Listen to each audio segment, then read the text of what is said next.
नमस्कार। आज की सबसे बड़ी खबर है, अमेरिका और ईरान के सामने रखा गया 2 स्टेप पीस प्लान। रिपोर्ट में दावा, ईरान और अमेरिका के बीच युद्ध रुकने और होर्मुज के खुलने के संकेत मिल रहे हैं। रॉयटर्स की रिपोर्ट के मुताबिक मध्यस्थता कर रहे देशों ने ईरान और अमेरिका दोनों को 2 स्टेप पीस प्लान दिया है। रिपोर्ट के मुताबिक इसे ईरान और अमेरिका के बीच युद्ध रुकने और होर्मुज के खुलने के संकेत मिल रहे हैं। रॉयटर्स की रिपोर्ट के मुताबिक मध्यस्थता कर रहे देशों ने ईरान और अमेरिका दोनों को 2 स्टेप पीस प्लान दिया है।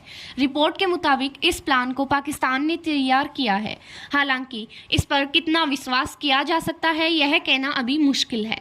अमेरिका और ईरान ने भी कभी पाकिस्तान की मध्यस्थता की बात स्पष्टता के साथ स्वीकार नहीं की है।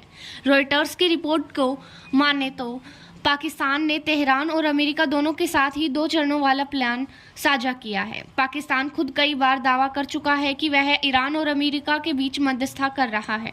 हालांकि ईरान ने सोमवार को भी इस बात से इनकार करते हुए कहा कि पाकिस्तान की युद्ध में कोई भूमिका ही नहीं है।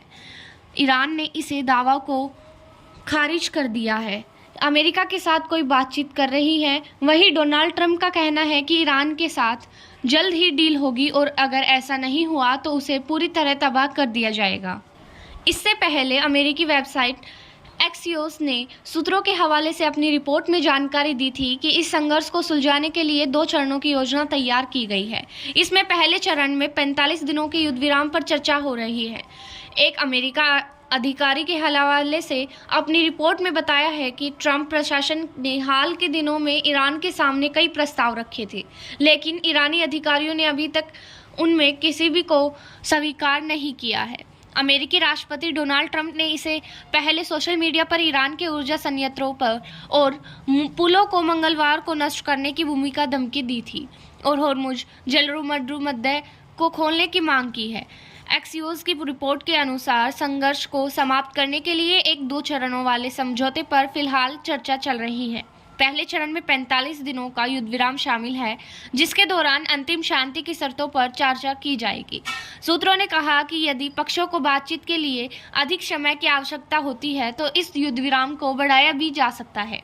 दूसरे चरण में युद्ध को समाप्त करने के लिए एक समझौते को अंतिम रूप देना शामिल है।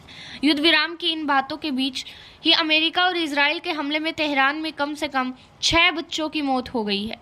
प्रेस टीवी ने आपातकालीन सेवाओं के हवाले से बताया है कि तेहरान के आपातकालीन संचालन केंद्र के अनुसार 4 बच्चियों और 2 बच्चों की मौत हुई है, जिनकी उम्र 10 साल से कम थी।